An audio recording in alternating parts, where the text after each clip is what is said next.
Hello dear children, today we are going to solve practice set 2.6 class 10th maths part 1 question number 6। Question number 6 start करने से पहले question number 1 से लेके 5 तक के question के ऊपर भी हमने वीडियो बनाया है, उसकी लिंक आपको डिस्क्रिप्शन में मिल जाएगी। अभी स्टार्ट करते हैं क्वेश्चन नंबर 6। फर्स्टली एग्जाम्पल देखते हैं, यहाँ पे क्या दिया है। मिस्टर कसम runs a small business of making earthen pots. He makes certain numbers of pots on daily basis. Production cost of each pot is rupees 40 more than 10 times total number of pots he makes in a day. If production cost of all pots per day is rupees 600, find production cost of one pot and number of pots he makes per day. अभी firstly यदि आपको example अच्छी तरह से समझ में आ गया तो आप आसानी से इसको सॉल्व कर सकते हैं। अभी देखो यहाँ पे एग्जाम्पल में क्या दिया गया है। मिस्टर कसम runs a small business of making earthen pots. अभी यहाँ पे जो मिस्टर कसम है उन्होंने क्या किया है, एक स्मॉल बिजनेस स्टार्ट किया है जिसमें वो क्या बना रहे हैं, अर्थन पॉट्स बना रहे हैं। He make certain number of pots on daily basis. वो daily certain number of pots बनाते हैं। XYZ अभी पता नहीं हमें कितने पॉट्स वो बनाते हैं, वो certain number of pots daily बनाते हैं। अभी कॉस्ट क्या है उसकी। Production cost of each pot is rupees 40 more than 10 times total number of pots he makes in a day. देखो अभी उसकी जो कॉस्ट है, यहाँ पे मेन कंडीशन स्टार्ट हो रही है। जो उसकी कॉस्ट है वो क्या है, यदि वो certain number of pots X बना रहे हैं डेली तो उसकी कॉस्ट क्या बन जाएगी। देखो यदि वो X पॉट्स बना रहे हैं तो क्या हो जाएगा, यहाँ पे क्या दिया गया है, production cost of each pot is rupees 40 more than 10 times total number of pots. यदि उन्होंने एक दिन में X पॉट बना दिए तो उसके 10 टाइम्स बनाया, 10X हो गया, और उसमें हमने 40 रुपीज़ ऐड कर दिया, उतनी उसकी प्रोडक्शन कॉस्ट हो गई हर एक पॉट की। इस प्रकार से यहाँ पे कंडीशन दी गई है। फिर से आपको कंडीशन बता रही हूँ। देखो production cost of each pot, हर एक पॉट की कॉस्ट क्या है, तो यहाँ पे कंडीशन दी गई है। जितने पॉट्स उन्होंने एक दिन में बनाए, फॉर एग्जांपल यहाँ पे उन्होंने एक दिन में X पॉट बनाए तो X पॉट्स के 10 टाइम्स कितना बन गया, 10X हो गया, और उसमें 40 रुपीज़ ज़्यादा प्लस 40 करना है, उतनी एक पॉट की प्राइस हो गई। अभी ये नेक्स्ट क्या दिया है। If production cost of all pots per day is rupees 600। Total cost यहाँ पे दी गई है। ऑल पॉट्स उन्होंने एक दिन में जितने बना लिए उनकी कॉस्ट रहे rupees 600। Find production cost of one pot. अभी एक पॉट की प्रोडक्शन कॉस्ट फाइंड आउट करनी है, और number of pots he makes per day, एक दिन में उन्होंने कितने पॉट्स बनाए वो भी हमें फाइंड आउट करना है। अभी यहाँ पे जो दिया गया है वो हमने इस प्रकार से राइट डाउन किया है। देखो अभी यहाँ पे mister Kasam makes X pot in each day, क्योंकि हमें यहाँ पे पता नहीं था। यहाँ पे दिया था he makes certain number of pots on daily basis. कितने नंबर ऑफ पॉट्स बनाते हैं वो हमें दिया नहीं था, इसलिए हमने यहाँ पे राइट डाउन किया mister Kasam makes X pots in each day. एक दिन में वो X पॉट बना रहे। अभी हमें कॉस्ट प्राइस राइट डाउन करनी है। यहाँ पे आपको जो कंडीशन दी गई थी वो मैंने आपको बताई थी। यहाँ पे एक दिन में कितने पॉट बना रहे हैं, X पॉट, तो यहाँ पे दिया था production cost of each pot is rupees 40 more than 10 times total number of pots he makes in one day. One day में कितने पॉट्स बना रहे हैं, एक X पॉट्स बना रहे, तो उसका 10 टाइम्स क्या बन गया, 10X बन गया। उसमें कितने ऐड करने हैं हमें, 40 रुपीज़ मोर देन, यानी 40 रुपीज़ उसमें ऐड करने हैं, उतनी एक पॉट की कॉस्ट बन गई, वन पॉट की कॉस्ट बन गई। तो यहाँ पे राइट डाउन करेंगे the cost price of each pot equal to 10 times, यानी 10X हो गया प्लस 40, इतने रुपीज़ क्या हो गए, cost price of each pot. अभी आगे क्या दिया था, यहाँ पे production cost of all pots per day, एक दिन में उन्होंने जितने पॉट्स बना लिए उसकी कॉस्ट दी गई थी, टोटल कॉस्ट 600 रुपीज़। तो यहाँ पे राइट डाउन किया total production cost of all pots in one day equal to 600 rupees. अभी यहाँ पे हमें फाइंड आउट करना है वन पॉट की प्राइस और total number of pots he makes per day, वो हमें फाइंड आउट करना है। अभी यहाँ पे तो टोटल कॉस्ट दी गई है ऑल पॉट्स की, लेकिन हमें कंडीशन किस प्रकार से राइट डाउन कर सकते हैं, देखो यदि हम एक्स पॉट बना रहे और एक पॉट की जो कॉस्ट है यहाँ पे दी गई है, तो हम किस प्रकार से राइट डाउन कर सकते हैं, according to condition, according to given condition. यहाँ पे देखो एक्स पॉट बना रहे हैं और हर एक पॉट की प्राइस है 10x प्लस 40 रुपीज़। यदि हम दोनों का मल्टीप्लिकेशन करेंगे तब जाके हमें टोटल जो पॉट्स हैं उनकी कॉस्ट मिल जाएगी। तो यहाँ पे तो ऑलरेडी टोटल जो पॉट्स है उनकी कॉस्ट दी गई है, दैट इज़ 600 रुपीज़। अभी इसको हम सॉल्व करेंगे। अभी ये जो कंडीशन मैंने यहाँ पे राइट डाउन की, ये आपको लिखती आनी चाहिए। देखो ये मैंने क्यों राइट डाउन किया, यहाँ पे कितने पॉट्स बनाए थे, एक्स पॉट्स बनाए थे। एक पॉट जो है उसकी प्राइस दी गई है। यदि एक्स पॉट्स बनाए और एक पॉट की प्राइस दी गई है, तो यदि हम दोनों को मल्टीप्लाई करते हैं तो टोटल जो पॉट्स है उनकी हमें प्राइस मिल जाएगी। इसलिए हमने इस प्रकार से ये कंडीशन राइट डाउन की, x into 10x plus 40 equal to 600, यानी एक दिन में जितने पॉट्स बनाए उनकी हमें कॉस्ट पता चल जाएगी। तो यहाँ पे मल्टीप्लिकेशन करेंगे, x इंटू 10x किया तो 10x square plus x into 40 किया तो 40x इक्वल टू 600। अभी यहाँ पे जो 600 नंबर है इसको हम लेफ्ट को ट्रांसफ़र करेंगे तो 10x square plus 40x minus 600 equal to 0। अभी यहाँ पे ये क्वाड्रेटिक इक्वेशन हमें मिल गया। इसको ऑल जो नंबर से वो 10 के टेबल में आते हैं तो डिवाइड कर लेंगे, डिवाइड बाय 10 नंबर से हम डिवाइड कर लेंगे। तो यहाँ पे कंडीशन, यदि हम इसको 10 से डिवाइड करेंगे तो यहाँ पे हमें x स्क्वायर मिल जाएगा, प्लस इसको हम 10 से डिवाइड करेंगे तो यहाँ पे हमें 10 4 जा 40 होते हैं तो यहाँ पे 4x मिल जाएगा, माइनस इसको 10 से डिवाइड करेंगे तो यहाँ पे 60 हमें मिल जाएगा इक्वल टू 0। अभी यहाँ पे जो लास्ट का जो नंबर है -60 यहाँ पे मिल गया हमें। तो अभी हमें दो नंबर इस प्रकार से फाइंड आउट करने हैं कि दो नंबर का मल्टीप्लिकेशन 60 आना चाहिए और उसी दो नंबर का एडिशन या सब्ट्रैक्शन करके हमें 4x नंबर मिलना चाहिए। तो 10 और 6 जो नंबर है, 10 और -6 दोनों को यदि हम मल्टीप्लाई करते हैं तो हमें -60 मिल जाएगा, और 10 - 6 करेंगे तो हमें प्लस 4x मिल जाएगा। तो राइट डाउन करेंगे, x square plus 10x minus 6x minus 60 equal to 0। अभी यहाँ पे x कॉमन निकाल दिया तो ब्रैकेट में बच गया x प्लस 10, यहाँ पे -6 कॉमन निकल गया, ब्रैकेट में बचा x प्लस 10 इक्वल टू 0। अभी यहाँ पे x प्लस 10 है, यहाँ पे भी x प्लस 10 है तो कॉमन निकल गए, और सेकंड ब्रैकेट में x माइनस 6, तो राइट डाउन करेंगे x माइनस 6 इक्वल टू 0।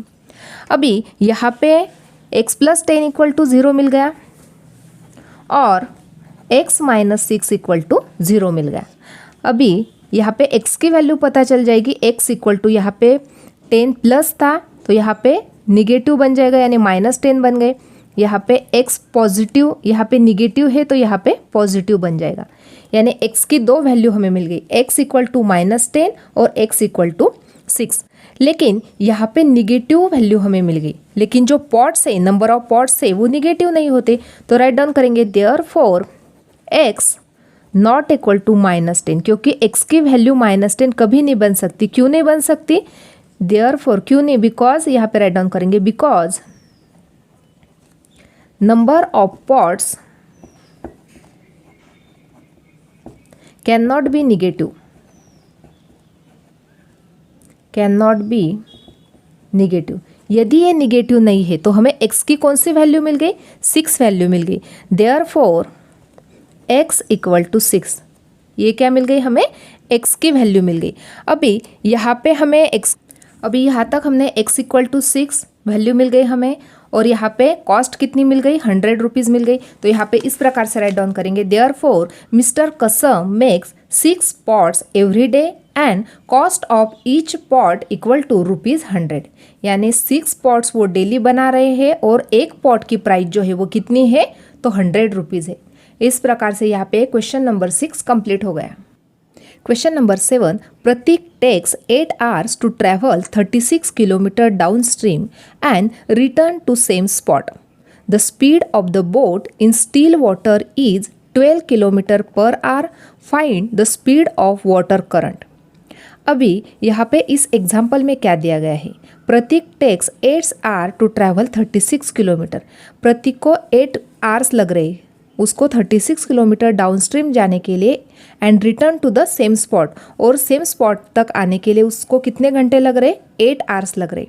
यहाँ पे बोट का स्पीड दिया गया है that is 12 kilometre per hour. यहाँ पे हमें फाइंड आउट करना है speed of the water current. अभी यहाँ पे वाटर करंट का स्पीड नहीं दिया गया है, तो यहाँ पे हम speed of the water current x kilometre per our है इस प्रकार से अज्यूम कर लेंगे। तो फर्स्टली यहाँ पे ये एग्जांपल आपको अच्छी तरह से समझने के लिए देखो, यहाँ पे इस प्रकार से मैं डायग्राम बनाती हूँ। यहाँ पे इस प्रकार से वाटर फ्लो हो रहा है, देखो इस प्रकार से वो वाटर फ्लो हो रहा है। यहाँ पे एक बोट है, इस प्रकार से यहाँ पे एक बोट है, और यहाँ पे इस डायरेक्शन में वो जा रहा है, प्रतीक इस डायरेक्शन में जा रहा है क्योंकि वाटर इस तरह फ्लो हो रहा है। तो प्रतीक यहाँ पे पॉइंट ए है, पॉइंट ए से लेके उसको बी तक जाना है। तो यहाँ पे Prateek takes 8 hour to travel 36 kilometre downstream, यानी यहाँ से लेके ए से लेके बी तक का डिस्टेंस, टोटल डिस्टेंस कितना है, यहाँ से लेके यहाँ तक का डिस्टेंस है 36 किलोमीटर। डाउन स्ट्रीम यानी क्या, जिस तरफ वाटर फ्लो हो रहा है उसी तरफ, यानी उसको कितना किलोमीटर डिस्टेंस ट्रैवल करना है, 36 किलोमीटर डाउन स्ट्रीम, क्योंकि ए से लेके बी तक इस तरह वाटर फ्लो हो रहा है तो उसको 36 किलोमीटर डिस्टेंस यहाँ पे ट्रैवल करना है। और and return to the same spot, उसको यहाँ से लेके बी से लेके फिर से ए पॉइंट तक आना है, यहाँ से लेके उसको यहाँ तक आना है।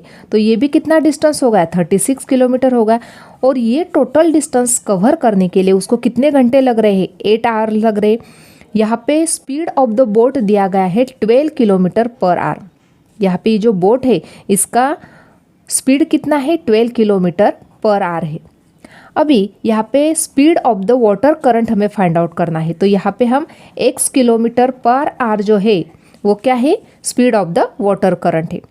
अभी यहाँ पे क्या दिया गया है, यदि वो पॉइंट ए से बी तक जा रहा है यानी वो डाउन स्ट्रीम जा रहा है, जब वो डाउन स्ट्रीम जाएगा, यहाँ पे पॉइंट ए से लेके उसको बी तक जाना है, तो बी तक जब जाएगा तब वो डाउन स्ट्रीम जा रहा है।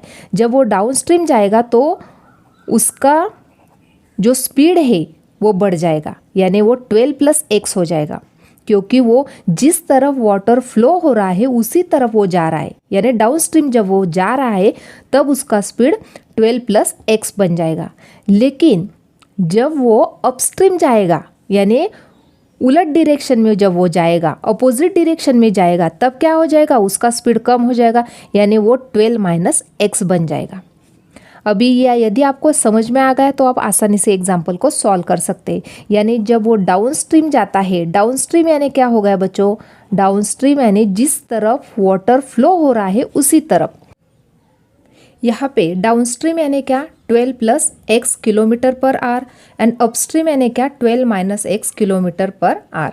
क्योंकि यहाँ पे देखो डाउन स्ट्रीम यानी इस तरफ से जिस तरफ वो वाटर फ्लो हो रहा है उसी तरफ यदि वो बोट जा रही है तो वो हो गया डाउन स्ट्रीम, इसलिए उसमें स्पीड बढ़ जाएगा, इसलिए 12 + x बन जाएगा। और अपस्ट्रीम यानी क्या, अपोजिट डायरेक्शन, जो जिस तरफ वाटर फ्लो हो रहा है उसके अपोजिट डायरेक्शन, इसलिए उसका स्पीड कम हो जाएगा, इसलिए 12 - x बन जाएगा।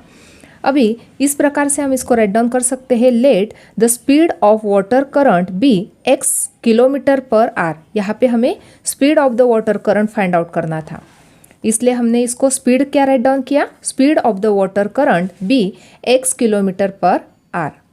और यहाँ पे बोट का स्पीड दिया गया है that is 12 kilometre per hour. अभी हमें क्या राइट डाउन करना है, speed of boat in down stream. यहाँ पे हमने उस बोट का स्पीड राइट डाउन किया, यदि वो डाउन स्ट्रीम में जाता है तो वो कितना हो जाता है speed, 12 + x kilometre per our. यदि वो बोट अप स्ट्रीम की तरफ जाती है यानी अपोजिट डायरेक्शन में जाती है तो स्पीड कम हो गया, that is 12 - x kilometre per our हो गया। अभी यहाँ पे फॉर्मूला होता है टाइम फाइंड आउट करने का, टाइम का फॉर्मूला है distance upon time. Distance upon speed होता है। यहाँ पे टाइम का फॉर्मूला होता है डिस्टेंस अपॉन स्पीड। देखो अभी यहाँ पे टोटल डिस्टेंस कवर करने के लिए उसको 8 आवर लग रहे। यदि वो डाउन स्ट्रीम में भी जाता है और अप स्ट्रीम में भी जाता है तो टोटल उसको कितने घंटे लग रहे हैं, 8 आवर लग रहे। तो यहाँ पे हम राइट डाउन करेंगे, यहाँ पे वो डाउन स्ट्रीम में भी जा रहा है 36 किलोमीटर और अप स्ट्रीम में भी 36 किलोमीटर जा रहा है, तो उसको टोटल टाइम कितना रिक्वायर्ड है, 8 आवर। इसलिए यहाँ पे राइट डाउन किया, time required to cover 36 kilometre in down stream plus time required to cover 36 kilometre in up stream, दोनों मिला के उसको टोटल कितने घंटे लग रहे, 8 आवर।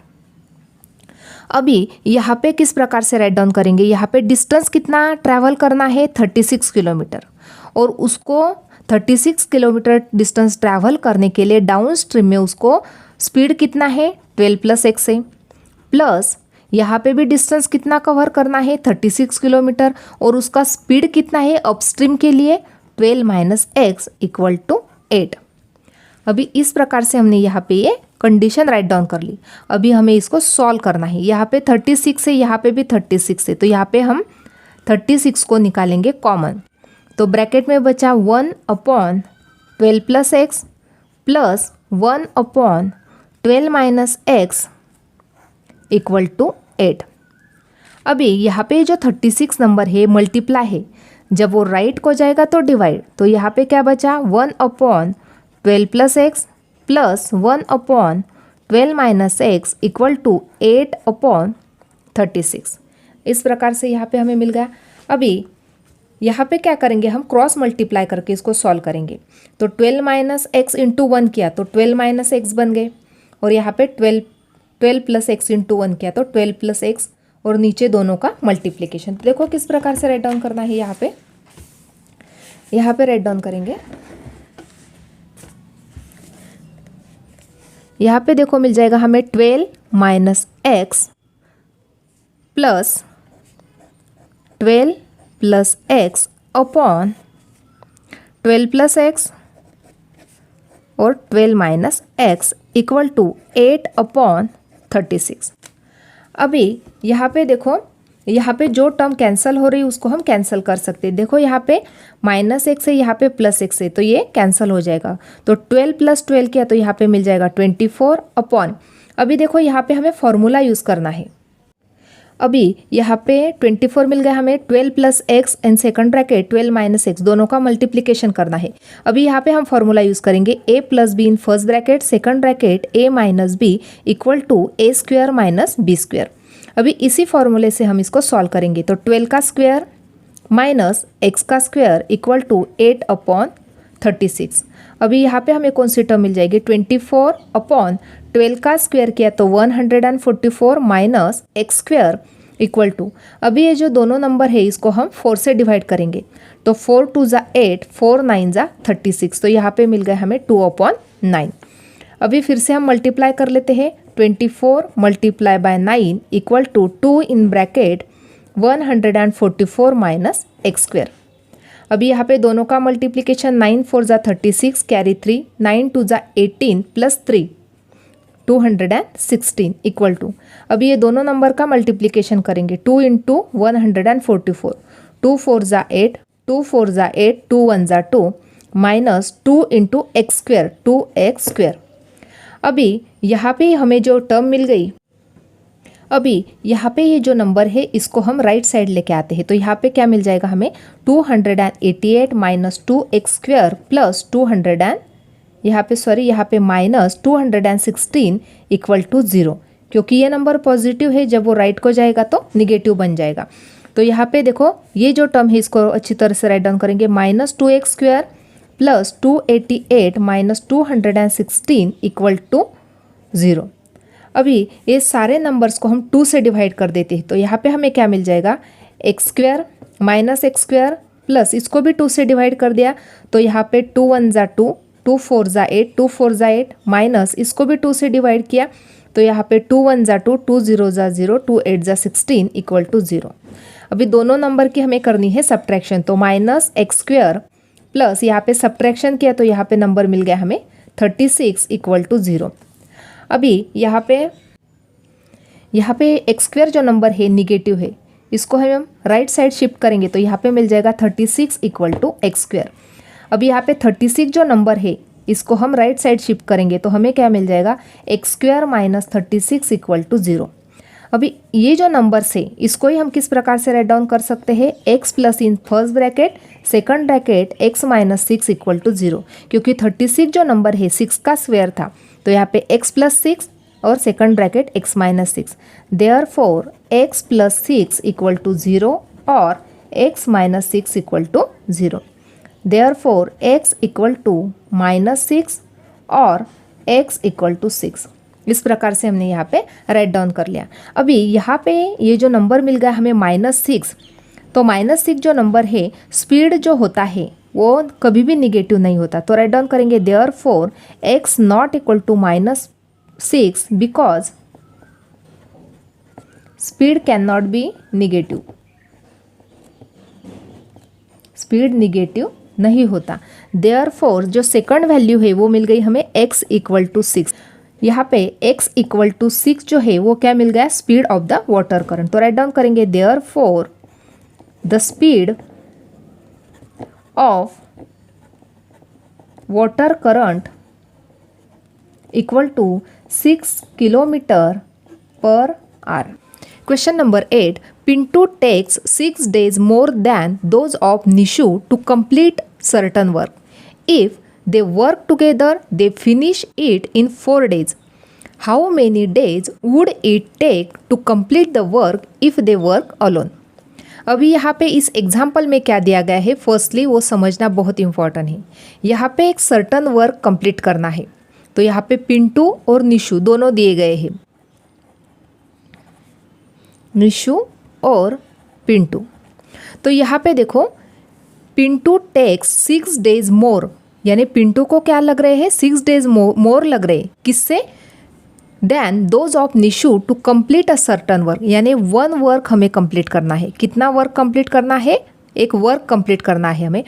यदि वन वर्क कंप्लीट करने के लिए निशु को यहाँ पे यदि x डेज लग रहे तो पिंटू को कितने डेज लगेंगे, 6 डेज मोर देन, यानी निशु को जितने डेज लग रहे हैं उससे ज़्यादा 6 डेज ज़्यादा उसको वो ही काम कंप्लीट करने के लिए लगेंगे। यानी यदि वन जो वर्क है वो कंप्लीट करना है तो निशु को कितने डेज लग रहे हैं वो हमें पता नहीं, तो इसलिए यहाँ पे हमने अज्यूम कर लिया यहाँ पे x डेज उसको लग रहे, तो निशु को जितने डेज लग रहे हैं उससे 6 डेज मोर पिंटू को लग रहे। अभी आगे, if they work together they finish it in 4 days, यदि दोनों ने क्या किया, साथ में मिलकर काम किया, तो वही वर्क कंप्लीट करने के लिए, ये जो सिंगल वर्क था वही वर्क करने के लिए उनको कितने डेज लग जाएंगे, 4 डेज लग जाएंगे। How many days would it take to complete the work if they work alone, उन्हें क्या करना है, वो जो काम है वो अलग अलग कंप्लीट करना है, तो हर एक को वो काम कंप्लीट करने के लिए, वो सर्टन वर्क कंप्लीट करने के लिए कितने डेज लगेंगे वो हमें फाइंड आउट करना है। यानी निशु को कितने डेज लगेंगे और पिंटू को कितने डेज लगेंगे वो हमें फाइंड आउट करना है। लेकिन कब, वो जो काम है, जो सर्टन वर्क है, यदि उन्होंने सोचा कि हम अलग अलग से वो काम कंप्लीट करेंगे तो निशु को कितने डेज लगेंगे और पिंटू को कितने डेज लगेंगे वो हमें फाइंड आउट करना है। अभी जो दिया गया है वो हम इस प्रकार से राइट डाउन करेंगे। अभी इस प्रकार से हमने यहाँ पे राइट डाउन किया, let Nishu takes x day to complete the work. अभी निशु जो है वो काम कंप्लीट करने के लिए कितने डेज लगा रहा है, x डेज, और पिंटू जो है वो निशु से 6 डेज ज़्यादा ले रहा है, वही काम कंप्लीट करना है उसको भी, लेकिन वो निशु से उसको 6 डेज ज़्यादा लग रहे। Therefore Pintu takes x plus 6 days to complete the work. अभी यहाँ पे हमें टोटल वर्क डन जो है वो फाइंड आउट करना है। Therefore total work done by Nishu in 1 day. अभी निशु को कितने डेज लग रहे, x डेज लग रहे, और कितना यहाँ पे total work done by Nishu in 1 day, 1 day में वो जो निशु है वो कितना वर्क डन कंप्लीट करेगा वो हमें फाइंड आउट करना है। यानी 1 डे का निकालना था और उसको कितने डेज लग रहे हैं, x, इसलिए 1/x बन गया, टोटल वर्क डन बन गया 1/x।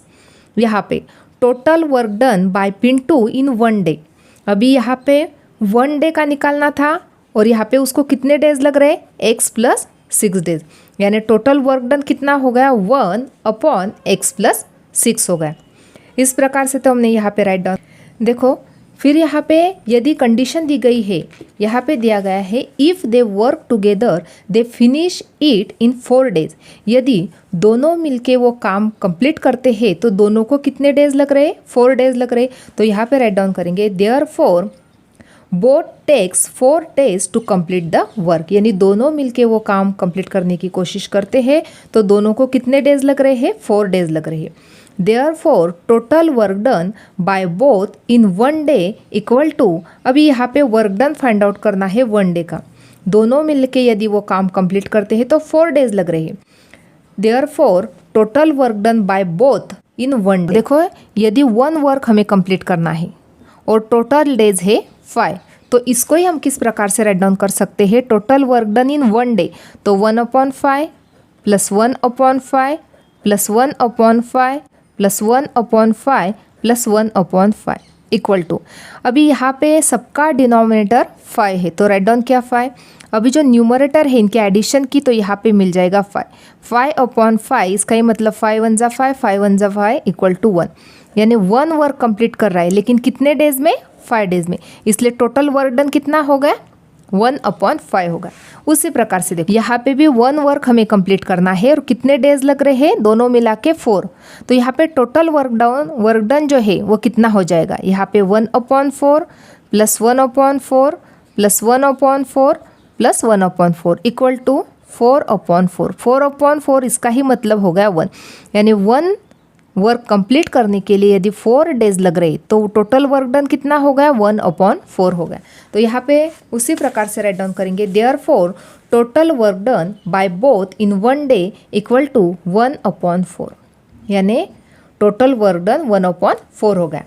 अभी यहाँ पे अकॉर्डिंग टू गिवन कंडीशन, अभी यहाँ पे कंडीशन क्या दी गई है? यदि वो दोनों मिला के काम करते हैं तो उनको 4 डेज लग रहे हैं। तो यहाँ पे total work done by Nishu in 1 day equal to 1/x है और total work done by Pintu in 1 day equal to 1/x plus 6 है।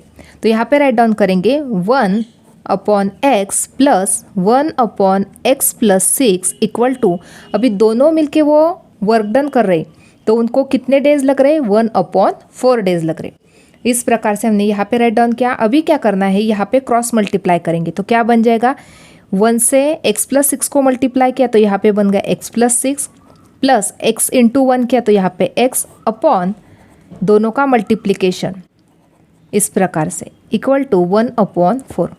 अब यहाँ पे हमें ये स्टेप मिल गई। अभी क्या करेंगे? क्रॉस मल्टीप्लिकेशन करेंगे तो यहाँ पे मिल जाएगा हमें x² plus 6x equal to 4 से इसको मल्टीप्लाई करेंगे तो 4 2 × 8x प्लस 24। अभी यहाँ पे ये जो दोनों टर्म है इसको लेफ्ट साइड ट्रांसफ़र करेंगे तो x² plus 6x minus 8x minus 24 equal to 0।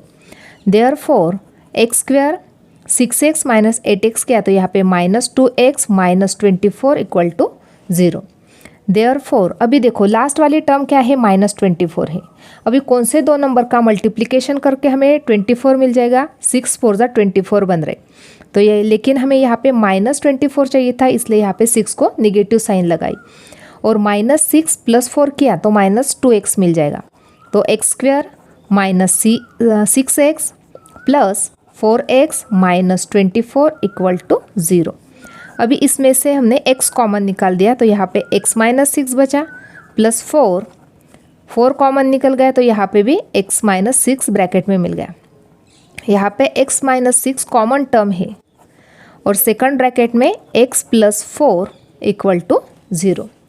Therefore x minus 6 equal to 0 और x plus 4 equal to 0। Therefore x equal to 6 और x इक्वल टू -4। देयरफॉर अभी यहाँ पे हमें जो -4 वैल्यू मिल गई लेकिन जो नंबर ऑफ डेज है वो कभी भी निगेटिव नहीं होते। तो राइट डाउन करेंगे therefore x not equal to -4। x की वैल्यू कभी भी -4 नहीं हो सकती because number of days can not be negative. यदि x की वैल्यू -4 नहीं है तो हमें x की क्या वैल्यू मिल जाएगी? x equal to 6। ये वैल्यू हमें एक्स की मिल जाएगी। यानी जो निशु है उसको वही वर्क कंप्लीट करने के लिए कितने डेज लगेंगे, 6 डेज। लेकिन यदि निशु को 6 डेज लग रहे तो पिंटू को कितने डेज लगे रहे। देयरफॉर यहाँ पे राइट डाउन करेंगे x + 6 जो था कंडीशन, पिंटू को कितने डेज लग रहे थे वही काम कंप्लीट करने के लिए, निशु से 6 डेज ज़्यादा, इक्वल टू 6 + 6 = 12 डेज। यानी पिंटू को कितने डेज लग रहे, 12 डेज, और निशु को कितने डेज लग रहे, 6 डेज। तो राइट डाउन करेंगे देयरफॉर, फर्स्टली निशु का मिल गया हमें, Nishu takes 6 days and Pintu takes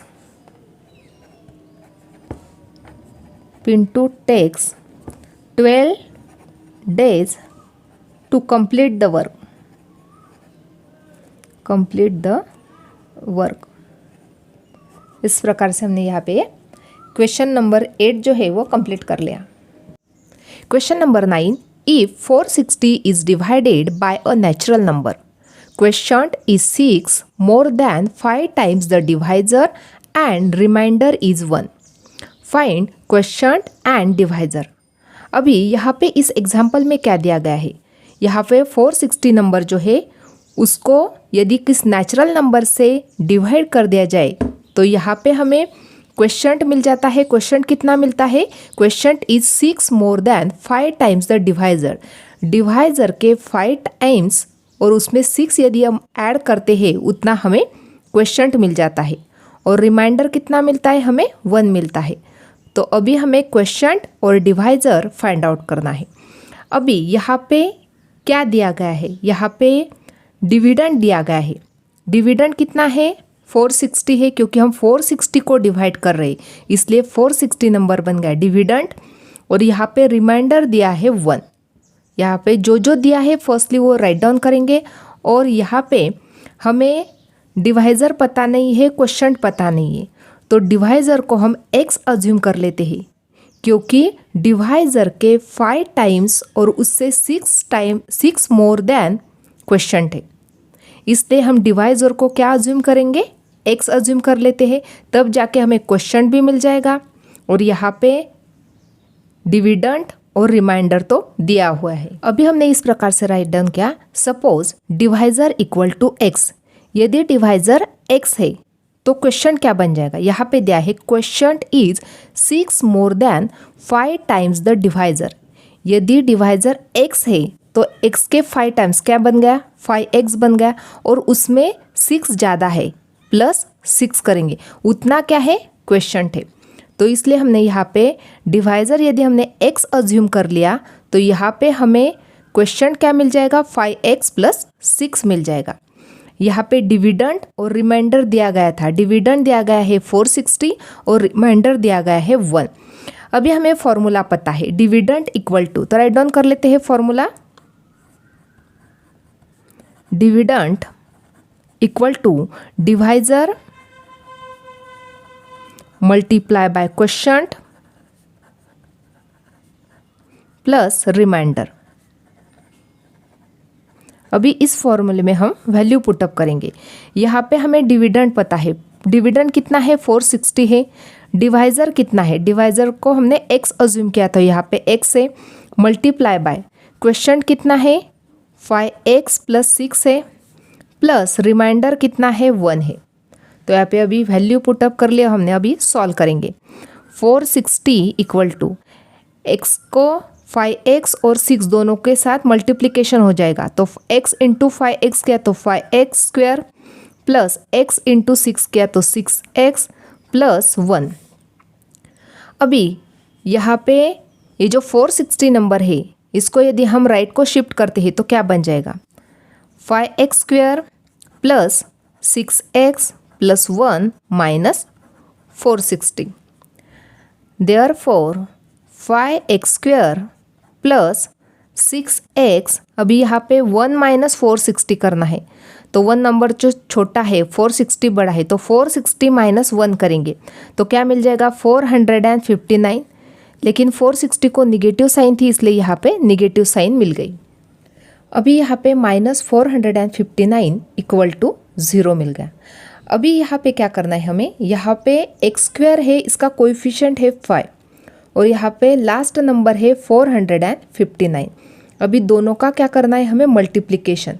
तो यहाँ पे मल्टीप्लिकेशन कर लेते हैं, 459 मल्टीप्लाई बाय 5, 5 9 ज़ा 45 कैरी 4, 5 5 ज़ा 25 प्लस 4 29 कैरी 2, 5 4 ज़ा 20 प्लस 2 22, यानी 2295 ये मिल गया हमें इसका आंसर।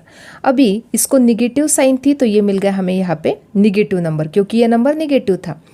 अभी क्या करना है हमें, अभी ये जो नंबर मिल गया हमें, ये कौन से दो नंबर का मल्टीप्लिकेशन है वो हमें फाइंड आउट करना है।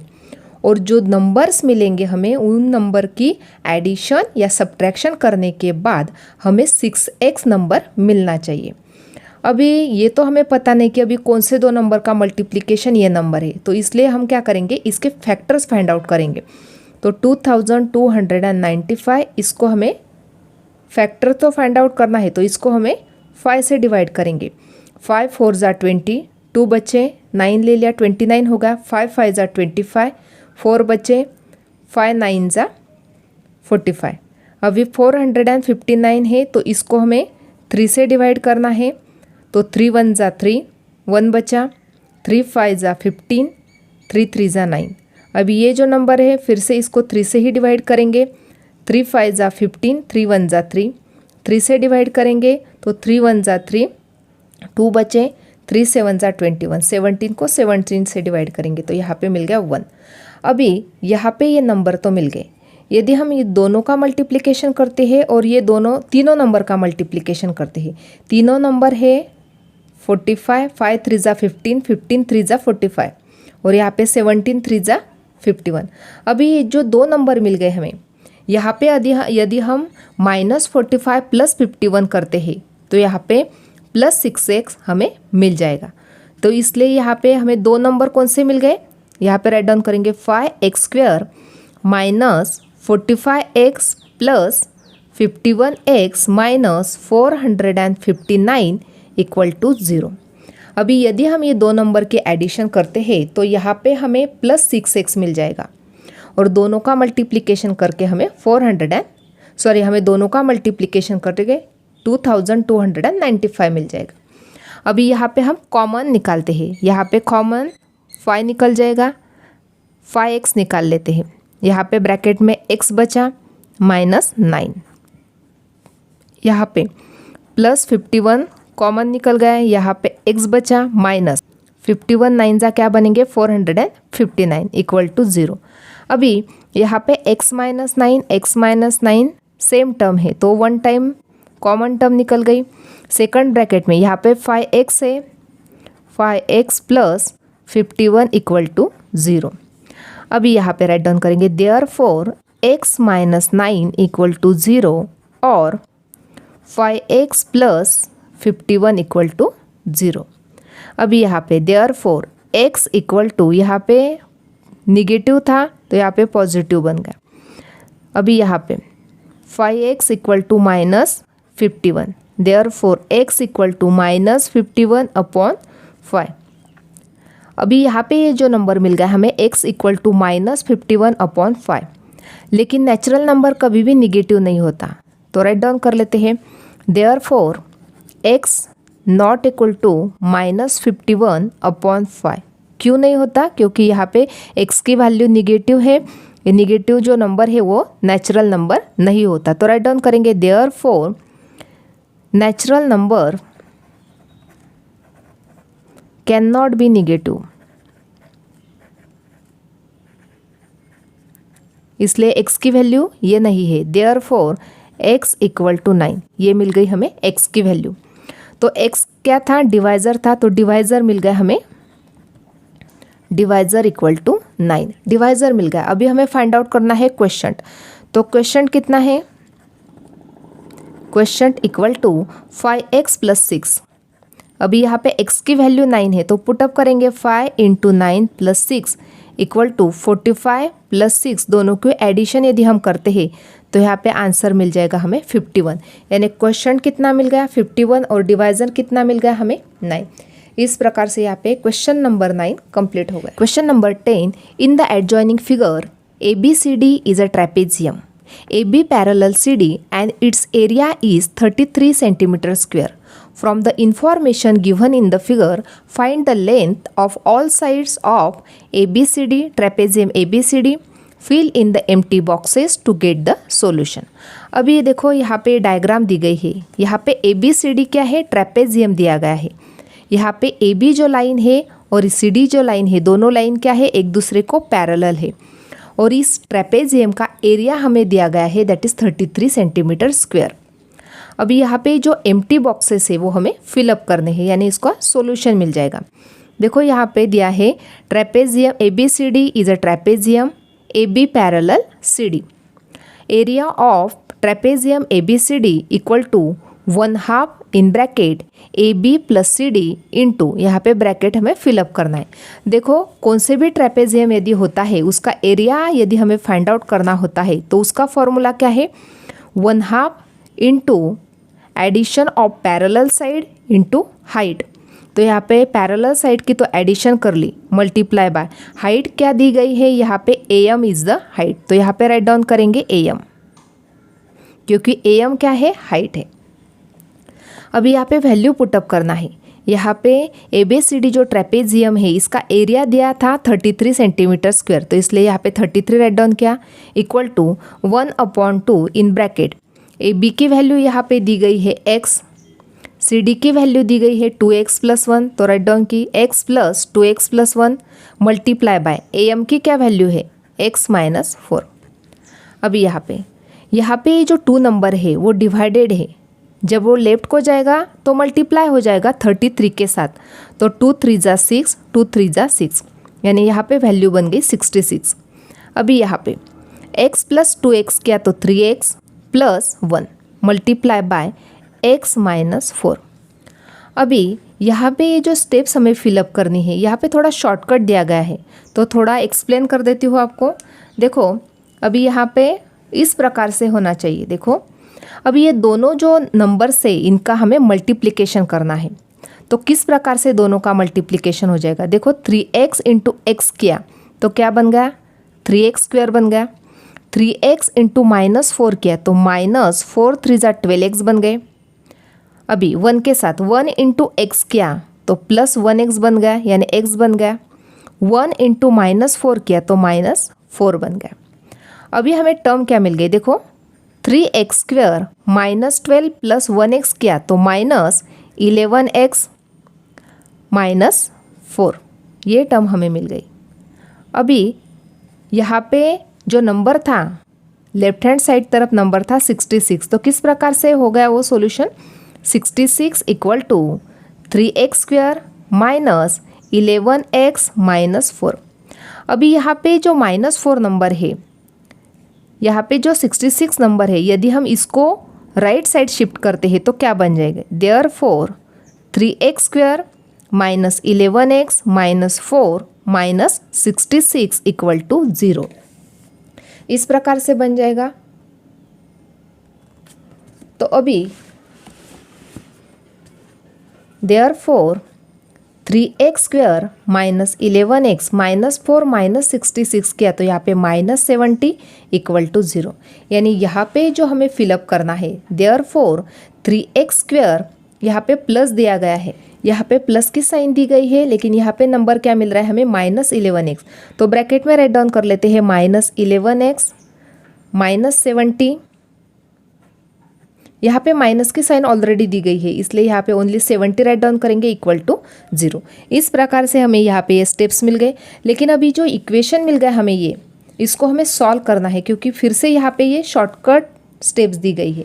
तो किस प्रकार से सॉल्व करेंगे, अभी यहाँ पे जो इक्वेशन है 3x² plus in bracket 11x -11x -70 equal to 0, इसको इस साइड हम सॉल्व कर लेते हैं। देखो यहाँ पे 3x² प्लस माइनस था तो यहाँ पे -11x बन गए, -70 इक्वल टू 0, ये था इक्वेशन। अभी इसको किस प्रकार से सॉल्व करना है, देखो क्या करेंगे, अभी यहाँ पे 70 और 3 दोनों का मल्टीप्लिकेशन करेंगे तो हमें यहाँ पे -210 नंबर मिल गया। तो यहाँ पे जो नंबर है -210 कौन से दो नंबर का मल्टीप्लिकेशन है वो हमें फाइंड आउट करना है। तो यहाँ पे वही दो नंबर लेने होंगे ताकि हमें एडिशन या सब्ट्रैक्ट करके हमें यहाँ पे -11x मिलने चाहिए। तो अभी यहाँ पे -21 और 10 यदि दोनों नंबर का मल्टीप्लिकेशन करते हैं तो हमें -210 मिल जाएंगे, और -21 + 10 किया तो हमें यहाँ पे -11x मिल जाएगा। तो राइट डाउन करेंगे देयरफॉर 3x² - 21x + 10x - 70 = 0। अभी यहाँ पे 3x कॉमन निकल गया, ब्रैकेट में बचा x - 3 7 = 21 प्लस 10 कॉमन निकल गए, ब्रैकेट में बचा x - 7 = 0। अभी ये जो स्टेप्स है यहाँ पे, ये जो स्टेप हमें मिल गई वो यहाँ पे हमें फिलअप करनी है। तो राइट डाउन करेंगे यहाँ ब्रैकेट में 3x है in bracket x - 7, 10 in bracket x - 7। ये स्टेप अभी यहाँ पे हम राइट डाउन करेंगे। 3x in bracket x - 7 plus 10 in bracket x - 7 = 0। इस प्रकार से हमें ये मिल गया। अभी 3x + 10 इन फर्स्ट ब्रैकेट, सेकंड ब्रैकेट में ये जो कॉमन टर्म है x - 7 तो राइट डाउन कर लेते हैं = 0। इसका ही मतलब क्या हो गया, 3x + 10 = 0 और x - 7 = 0। देयरफॉर x की क्या वैल्यू मिल जाएगी यहाँ पे, अभी देयरफॉर x की वैल्यू मिल जाएगी -10/3 और x की वैल्यू मिल जाएगी +7, या क्योंकि यहाँ पे निगेटिव है यहाँ पे पॉजिटिव मिल गया। अभी आगे क्या करना है, देयरफॉर x की तो वैल्यू मिल गई -10/3 और x की वैल्यू मिल गई थी यहाँ पे 7, लेकिन ये जो लेंथ मिल गई हमें वो कभी भी निगेटिव नहीं होती, इसलिए ये जो वैल्यू है x की नहीं हो सकती। देयरफॉर x = 7, यानी x की क्या वैल्यू मिल गई हमें, 7 वैल्यू मिल गई। तो अभी यहाँ पे राइट डाउन करेंगे ए बी की क्या वैल्यू दी गई थी, यहाँ पे x दिया गया था, यानी x की वैल्यू क्या है 7। उसके बाद सी डी की वैल्यू क्या थी, 2x + 1 थी। C D = 2x + 1। देयरफॉर 2 × 7 + 1 = 14 + 1 = 15, यानी सी डी की क्या वैल्यू मिल गई हमें यहाँ पे 15 वैल्यू मिल गई। और AD = BC, AD और BC की वैल्यू दोनों इक्वल थे, लेकिन AD की वैल्यू क्या थी, AD = x - 2। देयरफॉर x की वैल्यू है 7, 7 - 2 क्या, तो यहाँ पे AD की वैल्यू मिल गई हमें 5। तो राइट डाउन करेंगे यहाँ पे AD = BC = 5। इस प्रकार से यहाँ पे AB की वैल्यू, CD की वैल्यू और AD और BC दोनों की वैल्यू मिल गई। इस प्रकार से आज हमने प्रैक्टिस सेट 2.6 कम्प्लीटली सॉल्व कर लिया है। आज का वीडियो कैसा लगा वो कमेंट करके बताना। वीडियो को लाइक शेयर और सब्सक्राइब करना ना भूले। Thanks for watching this video.